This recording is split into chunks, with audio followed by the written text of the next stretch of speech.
Have you ever had someone look you in the eyes, smile like they truly loved you, and tell you exactly what you needed to hear right before they started destroying your life? Because I have, and the scariest part, I didn't even know it was happening. Not at first. Not when it mattered most. I was so deep inside that relationship, so wrapped up in everything he said and promised and whispered in the dark, that I genuinely thought what we had was love. I thought it was love. Please sit with that for a second, because I want you to understand something important before I tell you this story. This is not just my story. Right now, as you are reading these words, there is someone out there, maybe someone you know, maybe someone you pass on the street every single day who is living inside the exact same trap I was in. They are smiling in photos. They are telling their friends everything is fine. And behind closed doors, they are slowly disappearing. I almost disappeared too. But I didn't. And today I am going to tell you exactly what happened, exactly how I got out, and exactly what I want you to take away from all of this. Because if even one person reads these words and recognizes their own life and mine, then everything I went through will have meant something. So let's go back to the beginning. His name was Daniel. I met him on a Tuesday, which I always thought was a funny day to meet the person who would change your entire life. Not a Friday night at a party. Not a Saturday afternoon in a coffee shop. A Tuesday. I was leaving work late, exhausted, carrying a bag that was too heavy, and I dropped my phone on the sidewalk right in front of him. He picked it up. He handed it back. He smiled. And that smile, God, that smile. I can still see it if I close my eyes. It was warm and easy, and it reached his eyes in the way that most people's smiles never do. He had this kind of face that made you feel immediately safe, like you'd known him for years already. Like he was someone who would never, ever hurt you.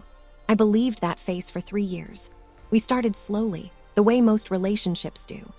Coffee first, then dinners, then long walks along the river where the city lights reflected on the dark water and the whole world felt quiet and full of possibility.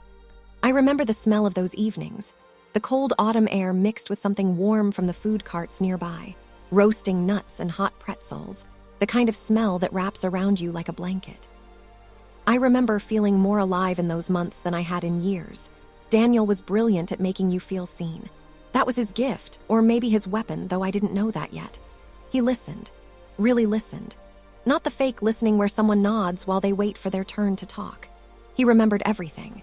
He would bring up something I mentioned weeks earlier, something small and throwaway, and turn it into a whole conversation. He made me feel like every single word out of my mouth was worth hearing. I had a job I was proud of. I worked in graphic design at a mid-sized marketing company. I wasn't famous. I wasn't rich.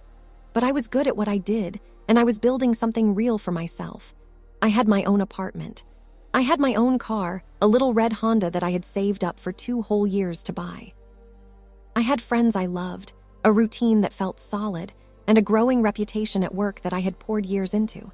I also had a dream. Every designer has one. Mine was to run my own creative studio one day. Small, maybe, focused, but mine. I wanted to create branding for small businesses that couldn't afford the big agencies. I wanted to help little family-owned restaurants and local bookshops and neighborhood bakeries look like they belonged in a magazine. That was my dream, and I kept it folded up small inside my chest like a secret. One night, maybe 4 months into dating Daniel, I told him about it. We were sitting in his kitchen after dinner, the dishes still on the table, a candle burning down between us. I remember the way the wax smelled vanilla, a little too sweet, and the way the flame made his face flicker between light and shadow. I felt nervous telling him, the way you feel when you show someone something fragile. Because dreams are fragile. People can break them with just a look. He didn't break it. He leaned forward. He took my hands in his, and he said with complete and total calm, "You should quit your job and do it. You are wasting yourself there. You are too talented and too smart to keep working for someone else's dream." I laughed. "I can't just quit," I said. "I have bills, rent, I need the income."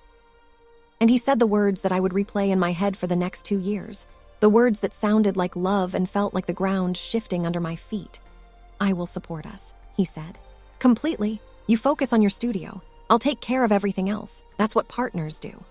I want to stop right here and explain something that is really important, because this is the part of the story that people sometimes misunderstand. People hear this and they say, "Well, why did you fall for that?" And I want you to understand, it wasn't stupid to believe him. He had a good salary. He was responsible with money. He had been nothing but steady and reliable and kind for 4 months. He said it so simply and so firmly that it didn't sound like a promise you make in the heat of the moment. It sounded like a fact, like a plan, like something an adult with a good heart says because they mean it. So 6 months later, I quit my job. I want to tell you about the day I handed in my resignation because it felt like jumping off a cliff, terrifying and thrilling all at once. My hands were shaking when I knocked on my manager's door. My whole chest felt tight, like something was squeezing it. But underneath all that fear was this wild, singing feeling of possibility. Like I was finally choosing myself. I came home that evening to candles and Daniel's cooking filling the apartment, garlic and rosemary and something roasting in the oven, smells so warm and inviting they almost made me cry. He had made dinner. He hugged me. He said, "This is the beginning of everything." I believed him, and for about 3 weeks it was beautiful. I set up my little home studio in the spare bedroom. I made business cards. I built a website. I reached out to people I knew and started collecting my first few clients. The work was slow to come in, that's always how it is at first, but it was coming. I was building something. I could feel it happening. Then things started to change. It was so gradual. That is the thing about this kind of situation that is hardest to explain to someone who has never been in it. It does not happen all at once. If it happened all at once, everyone would see it and everyone would leave. It happens in small steps, like someone slowly turning down the heat until you don't notice the room has gotten cold. The first thing was the internet. One evening, I tried to open my laptop to send a client some files and the internet wasn't working. I asked Daniel about it and he said he had switched providers and the new service was being set up. Fine. These things happen. But then the next day it still wasn't working. And the day after that. And when I asked again, he got a little bit quiet and said, "I called them, they're fixing it. Why are you making such a big deal?" I backed off. Because I didn't want it to be difficult, because he was supporting us, because I felt like I had to be grateful. A week passed, still no internet. I started using my phone data to send emails, but my plan was limited and it ran out fast. I asked Daniel to pay for an upgraded data plan and he said, "We need to be careful with money right now." I nodded, of course. He was supporting us. I shouldn't ask for too much. But here is the thing, I couldn't do my work without the internet. My whole business was online, client communications, files sharing, my website, invoicing. Without the internet, I was essentially cut off from everything I was building. I started going to the library to work. Then one afternoon, I came back to the apartment and Daniel was home early, and he was upset. Not yelling, he never yelled, not then. Just quiet and cold and withdrawn in a way that made the air in the apartment feel heavy, like breathing in something thick. "I thought you were working," he said. "I was at the library." "Didn't you tell me you were leaving?" I stared at him. "I didn't know I had to tell you." A long silence. Then, "I'd just like to know where you are. Is that so wrong? I worry about you." That was the first time I remember feeling confused in a way that made my stomach hurt, because it sounded so reasonable. Of course, a partner might want to know where you are. Of course, worrying about someone you love is normal. But something about the way he said it, the coldness, the accusation hidden inside the concern, made something small and sharp move through me. Like a warning I couldn't quite hear yet, I started telling him every time I left, checking in when I arrived, texting when I was on my way home, because it kept the peace, because he seemed calmer when I did it, because I told myself this was what it meant to be thoughtful, to be considerate of a partner's feelings. Weeks passed. My client work started slipping. I was falling behind on emails and deadlines because of the internet situation, and when I lost 2 small clients, I felt the panic rise in my chest like floodwater. I needed to fix this. I needed to get back online properly. I sat Daniel down one evening. I tried to speak calmly. I said I needed us to get the internet sorted because my work was being affected. He listened. He nodded. And then he said something that confused me so much I didn't know what to do with it. "Maybe the universe is telling you this isn't the right time for the business." I blinked. "What?" "I'm just saying, maybe you're trying to force something that isn't meant to happen right now. Maybe you should focus on us for a while." Remember the exact feeling of that moment, like the floor had moved, like the sentence didn't make sense no matter how many times I turned it over. The business had been his idea. He was the one who told me to quit. He was the one who said he believed in me. And now he was suggesting the universe was sending me a sign to stop. I was so confused that I apologized. I actually apologized. I said I was sorry for pushing. I said he was probably right. And then I went into the bathroom, closed the door, turned on the tap so he wouldn't hear, and cried very quietly while I gripped the edge of the sink, the cold porcelain under my palms. That's what I remember. Smooth and cold and hard, the only solid thing I could hold on to. Here is what I need you to understand, because this is the educational piece I promised you. What Daniel was doing has a name. It is called coercive control. And it does not look the way abuse looks in movies. There is no screaming. There is no hitting. There is no obvious villain you can point to. Instead, it looks like concern. It looks like love. It looks like a partner who wants to know where you are and who worries about your health and who thinks you are working too hard. From the outside and from the inside for a long time, it looks like someone who cares. What it actually is someone who is slowly, carefully, systematically taking away all of your exits. Your financial independence, gone because you quit your job. Your professional network, fatting because you're falling behind on work. Your mobility, about to go. Your sense of reality, already being questioned, one sentence at a time. The next thing he took was the car. He came to me one morning, very calm, very reasonable. He said he needed to use my car for a few weeks because his was in the shop. Of course, I said yes. We shared everything, that's what you do. He drove it to work. He drove it on weekends. Weeks passed. His car apparently was still in the shop. I didn't really think to push hard on it because I wasn't going many places anymore. What was there to go to? No office, no internet, no clients to visit. Fewer friends. I had slowly stopped making plans with people because Daniel preferred we spend evenings together. And after a while, my friends stopped calling as much because I kept canceling. I want to pause here for the shock I promised you. Because here is the part that still makes my heart pound when I think about it. About 6 months after I had quit my job, 6 months of slow, quiet, invisible erosion. I woke up one morning and tried to remember the last time I had been somewhere alone. Just me by myself, going somewhere under my own power.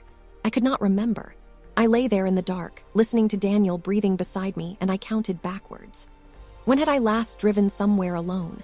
When had I last met a friend without him knowing exactly where I was and texting me while I was there? When had I last made a financial decision, any decision, without his involvement or his opinion? The answer that came back was, I didn't know. I genuinely could not find the moment when I had last been free in the simplest, most basic sense of the word. The freedom to get in a car and go somewhere. The freedom to send an email without rationing my phone data. The freedom to sit across from a friend and talk about my life without calculating what I'd have to explain to Daniel later. I had been slowly, carefully locked inside my own life. That morning, I tried to leave. I got up quietly, got dressed, picked up my keys from the bowl by the door. They weren't there, my car keys. Gone, I looked in my bag, in my coat pockets, on the kitchen counter, in the drawer where we kept the takeout menus. Everywhere. Gone. I stood in the kitchen with my heart beating very hard and very fast, and I waited for Daniel to wake up. When he came downstairs, I asked him where my keys were. He looked at me with that expression I had come to know so well, not angry, just tired, disappointed, patient in the way that made you feel small. I moved them, he said. You've been stressed lately. I didn't want you driving when you're like this. Like what? Anxious, emotional, I'm worried about you. I stood there in my own kitchen, in my own clothes, trying to breathe, and I heard what he was saying from 2 directions at once. From one direction, it sounded like care. From the other direction, a direction I was only just beginning to be able to access, it sounded like a cage door clicking shut. I need my keys, I said. My voice was very quiet, very steady. I was working very hard to keep it that way. We can talk about it later, he said, and poured himself coffee like the conversation was over. Something happened in me in that moment. I cannot fully describe it except to say it felt like something cracking open. Not breaking in a bad way. Opening like a window being thrown wide after a long time shut. Some part of me that had been very still and very patient for 6 months woke up suddenly and said, very clearly, no, no more of this. I did not let him see it. That was the most important decision I made. I did not let him see it. I nodded. I said okay. I drank my coffee. I went back to the spare bedroom that used to be my studio, and I sat very quietly and I started to think. I thought about the internet. I thought about the car. I thought about the job I no longer had and the clients who had moved on and the friends I had slowly let drift away. I thought about the money, his money, which I was completely dependent on now, which meant I could not simply book a hotel or rent a car or buy a bus ticket without him knowing. And then I thought about the credit card. About 8 months earlier, before any of this had started properly, Daniel had shown me where he kept what he called the emergency credit card. It was in an envelope in the back of the top drawer of his desk. "For real emergencies," he had said. "Flood, fire, something major, just so you know where it is." He had never mentioned it again, and until that morning in the kitchen, I had never once thought about it. I sat in my studio and I thought carefully, was this an emergency? By any normal definition of the word, a car stolen, a pipe burst, a sudden illness, no. But by another definition, one that was becoming clearer to me by the minute, yes. This was an emergency. My safety was an emergency. My freedom was an emergency. My life, which had been slowly, quietly stolen from me piece by someone who said he loved me, was an emergency. I opened his desk drawer. The envelope was there. I took the card. I held it in my hands. And then I opened my phone, on the tiny bit of data I had left, and I searched for something I had never imagined I would need to search for: private security and relocation services. I want to take a moment here and talk about why I did not call the police, because I know that is the question forming in some minds right now. I want to be really honest with you. Daniel had not hit me. He had not made any direct threats. In legal terms, what he had done was complicated. I did not know how a police officer would respond if I said, "My boyfriend took my car keys and says I'm too emotional to drive." I was afraid of not being believed. I was afraid of what would happen if I called and nothing was done. I was afraid of him finding out and things escalating. But mostly, and this is the thing that I think about a lot now, I was afraid of not being believed because I had spent 6 months not fully believing myself. He had been so good at making me doubt my own perception of things that even now, even with the keys gone and the internet cut and the job surrendered, there was a voice in my head saying, "But maybe he really is just worried about you. Maybe you really are overreacting." That is what coercive control does to your brain. It makes you question the evidence of your own senses. It makes you doubt your own feelings. It makes you hesitate when hesitation is dangerous. The private security company I found was professional and completely calm when I explained my situation. I told them I needed to move out of a home while the other person was away. I told them I needed help with transportation since I did not have access to my vehicle. They had handled situations like mine before. They were not surprised. That fact alone made me want to sit down and cry. We made a plan for the following Tuesday. Daniel left for work at 8:15 every morning. I knew his schedule. I knew he wouldn't be back before 6. The days between making that phone call and that Tuesday were the longest of my life. I had to be completely normal, completely calm. No sign that anything had changed. I sat across from him at dinner and talked about nothing. I watched television beside him. I smiled when he said something funny. And inside, I was a completely different person, steady and focused and clear in a way I hadn't felt in months, maybe years. I made a list of everything that was mine: clothes, hard drives, design equipment, the sketchbooks that held years of my work, my grandmother's ring that lived in the back of my jewelry box, my documents, passport, birth certificate, things that took 10 minutes to grab but that you cannot replace. I went through the apartment quietly over those few days, deciding what mattered and organizing it so I could move fast. Tuesday morning came. Daniel ate breakfast. He drank his coffee. He kissed me on the forehead, the way he always did, and said he'd be home by 6. He walked out the door. I heard the lock click. I stood in silence for exactly 30 seconds. Then I picked up my phone and sent one word to the number I had saved. Ready. They arrived in 22 minutes. Too calm.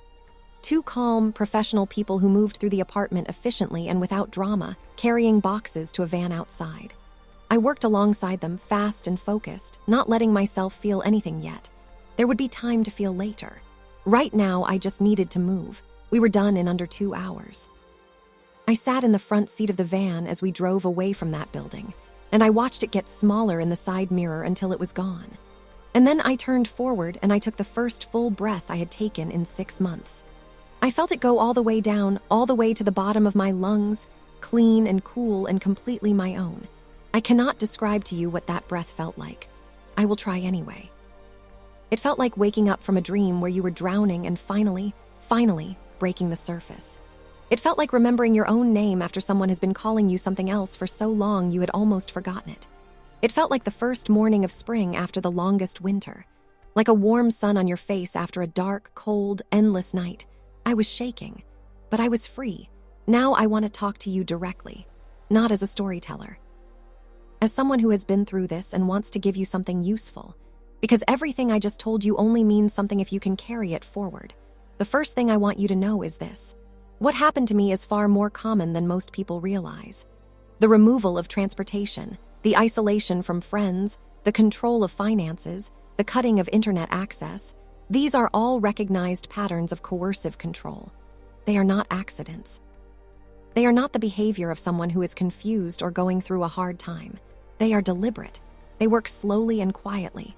And they work best on people who are kind, trusting, and who believe the best in others, which is to say, they work best on some of the most wonderful people in the world. The second thing I want you to know is that there is no shame in this. None. Please hear me on that. The smartest people in the world have been in situations like mine. The most independent, capable, strong people you have ever met have been in situations like mine. This is not a reflection of weakness or stupidity. This is what happens when someone is targeted by a person who is very, very skilled at manipulation, and who started doing it before you even knew a game was being played.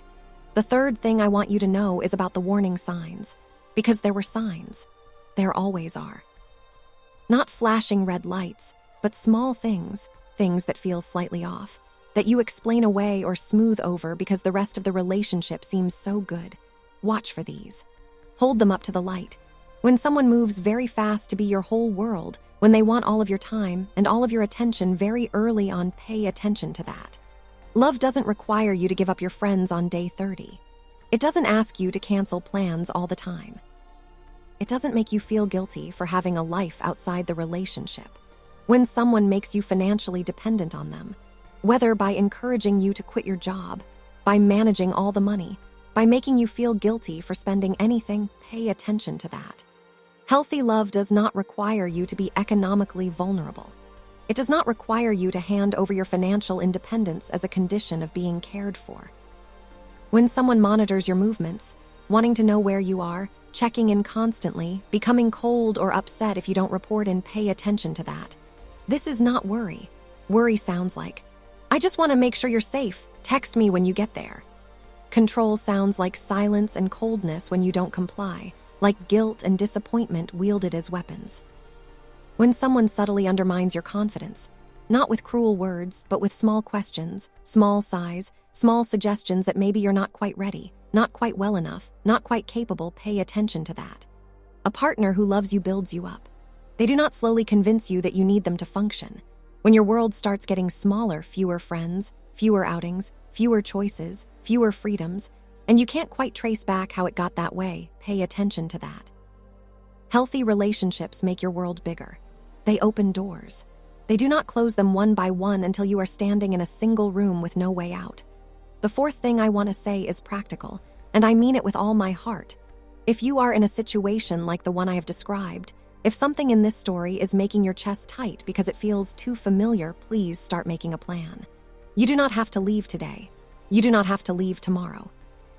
But start quietly building the things that give you options. Keep your own bank account, even a small one. Keep copies of your important documents somewhere safe, a locker, a trusted friend's house, a safe deposit box. Stay connected to at least one or two people outside your relationship who know the truth of your life. Keep your phone charged and know the numbers of people who can help. And know that there are organizations, shelters, hotlines, and services whose entire purpose is to help people in exactly this situation. People who feel trapped, people who have no money, people who have nowhere to go. They exist. They are real. They are not for other people. They are for you if you need them. The fifth thing I want to say, and this one is about those of you who are not in this situation but who love someone who might be. Pay attention to the friends who start disappearing. The ones who cancel more and more often. The ones whose phone seems to always be low on battery when you try to reach them. The ones who seem happy, but in a way that feels rehearsed, a little too careful. The ones who used to be full of plans and opinions and now seem to only talk about their partner. Keep reaching out. Keep the door open. Do not stop calling just because they stop answering. Sometimes the most important thing a person on the outside can do is simply refuse to disappear. I want to tell you where I am now, because I think you deserve to know the ending is a good one. I moved into a spare room at my cousin's house. I spent 2 weeks doing almost nothing except sleeping and eating and slowly coming back to myself.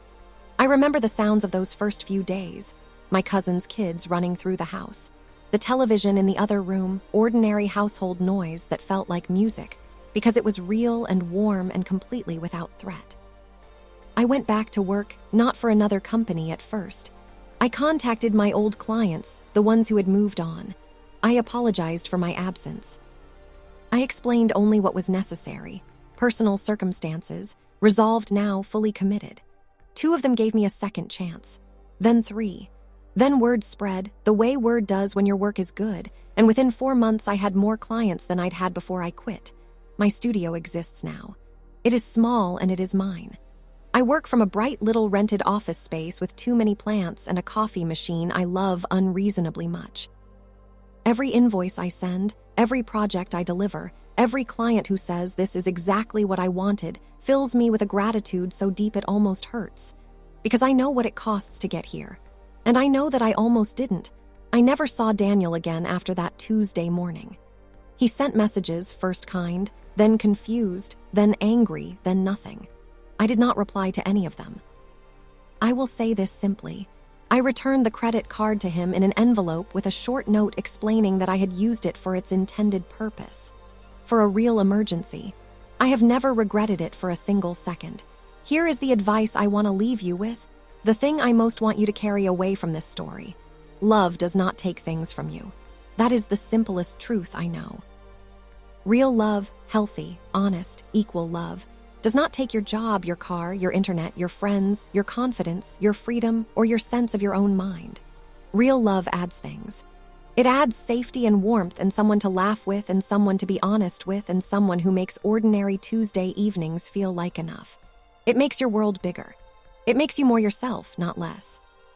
If someone is asking you, in any way, through any kind of pressure, guilt, silence, or sweet promises, to give up the things that make you free, that is not love. No matter how it sounds. No matter how much you want it to be, you are allowed to need things. You are allowed to have your own money, your own car, your own plans, your own life. You are allowed to be loved without being controlled. You are allowed to leave. You are always, always allowed to leave. Do not wait until you have no car keys. Do not wait until the internet is cut. Do not wait until you are calculating whether you have enough phone data to call for help. If the room is getting smaller, if your world is getting quieter, if you are becoming someone you don't quite recognize, listen to that. That small, clear voice that knows something is wrong is almost never wrong. Trust it. Move toward it. Let it lead you out. If this story touched you, if it made you see something in a new way, if it gave you language for something you've been feeling but couldn't name, please share it. Pass it to someone who needs it. You may not know who that person is. You may not know that the friend you just thought of is reading the same walls Daniel gave me, living in the same slowly shrinking room, but share it anyway. Because sometimes the right words, reaching the right person at the right moment, are the beginning of everything. And if you want more stories like this one, real, honest human stories about the things that happen behind closed doors and the strength it takes to walk out of them, then you are in the right place. This channel exists for exactly this. We tell true stories about life, love, courage, and the choices that change everything. We don't sugarcoat. We don't leave out the hard parts. We sit with you in them and then we walk out the other side together. Subscribe. Come back. Bring someone with you. You are not alone here. And neither was I just didn't know it yet. Now I do. And now so do you.